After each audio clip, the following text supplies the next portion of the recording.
Jenny ang operator ng DTF dito sa branch ng Metrotown na may 7 araw na bilang at meron 69 total meters. At ito po yung printer head natin ang uling palit nito noong March 12, 2024.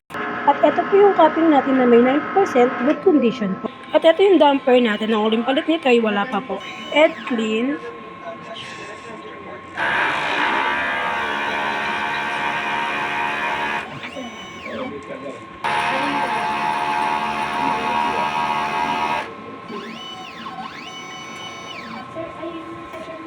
After ed clean, punasan natin ng wiper. Check.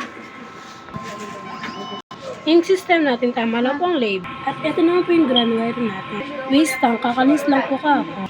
At ito po yung EBR natin. At ito yung mga anyo. Stock natin ng DTF powder. At stock po natin ng DTF face. At ito naman po yung consumable monitoring natin sa powder. Sa white. Sa magenta, wala pa po tayo nagamit. Sa cyan din po.